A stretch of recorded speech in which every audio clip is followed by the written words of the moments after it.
Uno de los casos más inquietantes, considerado en su día el más extraño de Europa, aconteció hace ya casi 2 décadas en las inmediaciones del pueblo madrileño de Somosierra. Andrés Martínez, junto a su esposa Carmen Gómez y su hijo Juan Pedro, partieron felices desde una pequeña pedanía murciana.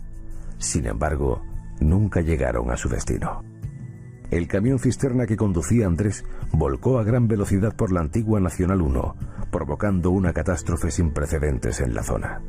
La peligrosa carga, ácido sulfúrico, afectó a los campos y a la ribera del río. Los cuerpos del matrimonio yacían sin vida en el amasijo de hierros.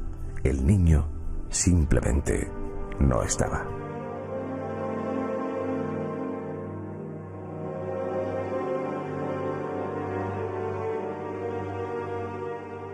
Era dramático.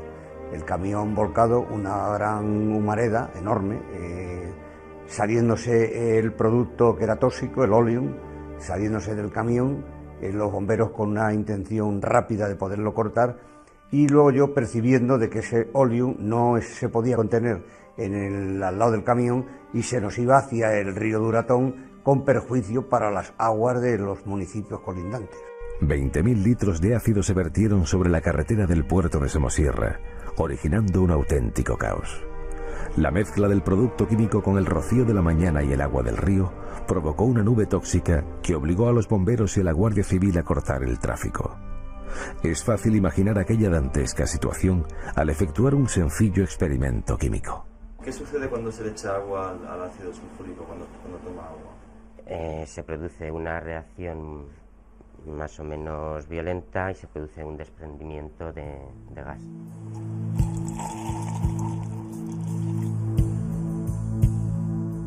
Aquel trágico viaje comenzó aquí, en la tranquila localidad murciana de Los Cánovas, una diminuta pedanía cuyos vecinos, 20 años después, no se explican lo sucedido. En su cementerio reposan los cuerpos de Andrés y Carmen, pero nadie sabe dónde está su hijo, el mismo que aquella noche viajaba con ellos, sentado en la cabina del camión, feliz de compartir aquel trayecto con sus padres. María Legaz es la abuela de Juan Pedro Martínez Gómez, más conocido desde entonces como el niño de Somosierra.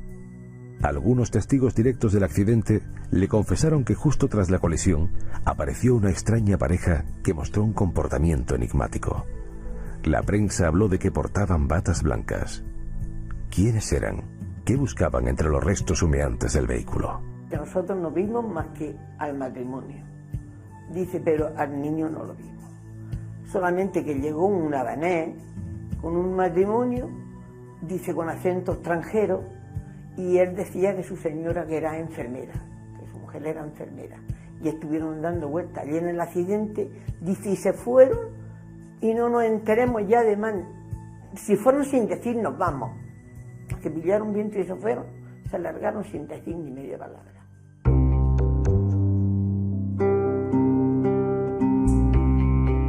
Una carretera tortuosa por la que ya no pasa casi nadie.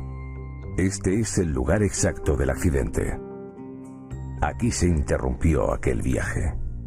A lo largo de mesones y estaciones de servicio de la ruta, varios testigos vieron al niño e incluso le sirvieron en mitad de la madrugada.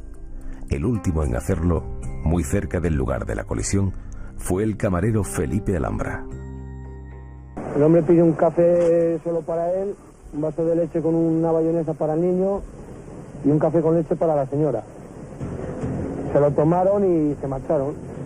Nada más marcharse en el momento, yo vi que salía una cisterna, o sea, un camión cisterna.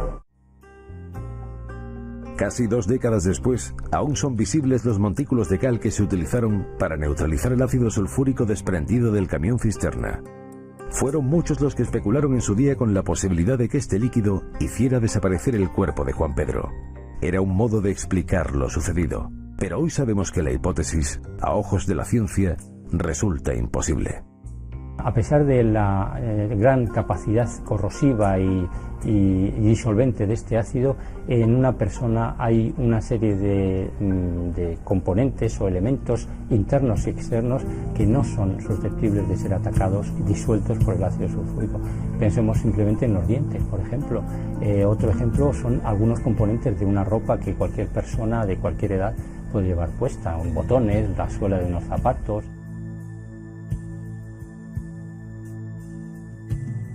Las fuerzas de seguridad del Estado y varios miles de voluntarios peinaron un radio de 30 kilómetros sin encontrar rastro alguno del niño de Somosierra.